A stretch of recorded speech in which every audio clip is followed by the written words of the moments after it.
नमस्कार मित्रों, अनंत कथा सागर चैनल में मैं डॉक्टर आदित्य पाराशरी आपका फिर स्वागत करता हूं। पंचतंत्र की कथाओं को आगे बढ़ाते हुए पंचतंत्र के तीसरे अध्याय की कथाएं चल रही हैं और आज की कथा का शीर्षक है मूर्ख मंडली। अब कथा क्या है?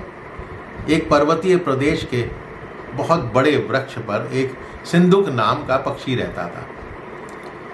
तो उसकी विष्ठा यानी वो जो टट्टी करता था या बीट करता था उसमें स्वर्ण के कण होते थे, यानी सोने के कण होते थे। एक दिन उधर से एक व्याध गुजर रहा था। व्याध को उसकी बीट के स्वर्णमयी होने का ज्ञान नहीं था।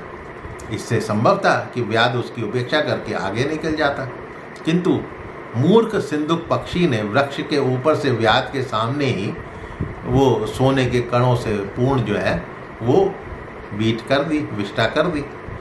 उसे देखकर व्याध ने वृक्ष पर जाल फैला दिया और स्वर्ण के लोभ से उसे पकड़ लिया। अब उसे पकड़कर व्याध अपने घर ले आया, वहाँ उसे पिंजरे में रख लिया।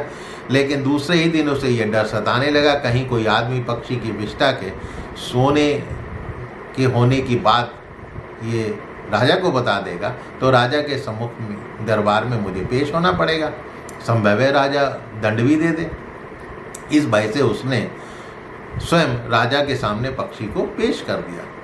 राजा ने पक्षी को पूरी सावधानी से रखने की आज्ञा निकाल दी, किंतु राजा के मंत्री ने राजा को सलाह दी कि इस व्याध की मूर्खतापूर्ण बात पर विश्वास करके उपहास का पात्र ना बने। कभी कोई पक्षी भी सोने के कणों वाली विष्ठा दे सकता है, बीट कर सकता है, इसे छोड़ दीजिए। राजा ने मंत्री की सलाह मानकर उसे छोड़ दिया। जाते हुए वो राज्य के प्रवेश द्वार पर बैठकर फिर स्वर्णमयी विष्ठा कर गया और जाते जाते कह गया, क्या कहता है?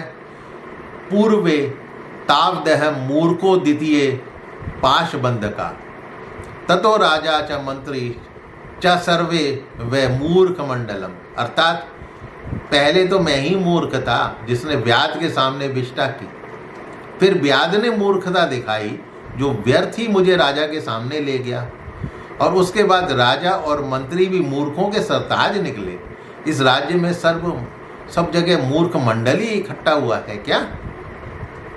रक्ताक्ष द्वारा ये कहानी सुनने के बाद भी मंत्रियों ने अपने मूर्खता भरे व्यवहार में परिवर्तन नहीं किया। पहले की तरह ही स्थिर जीवी को अन्न मांस खिलाकर मोटा करते रहे। रक्ताक्ष ने ये देखकर अपने पक्ष के साथियों से कहा, हमें अब यहाँ नहीं ठहरना चाहिए, हम किसी दूसरे पर्वत की कंदरा में जाकर अपना दुर्ग बना लेंगे। हमें उस बुद्धिमान गीदड़ की आने वाले संकट को, उस गीदड़ की तरह आने वाले संकट को देख लेना चाहिए और देखकर अपनी गुफा को छोड़ देना चाहिए। जिसने शेर के डर से अपना घर छोड़ दिया था उसके साथियों ने पूछा कि भाई किस गीदड़ की तरह, किस गीदड़ की बात कर रहे हो? तब रक्ताक्ष ने शेर और गीदड़ की कहानी सुनाई।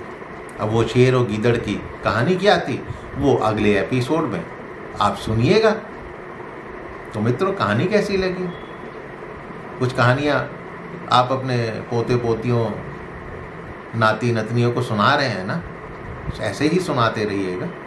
यदि हो सके तो अपनी भाषा में भी ट्रांसलेट करके सुना सकते हैं। तो मिलता हूँ अगली कहानी के साथ अगले एपिसोड में। तब तक के लिए मुझे आज्ञा दीजिए। नमस्कार।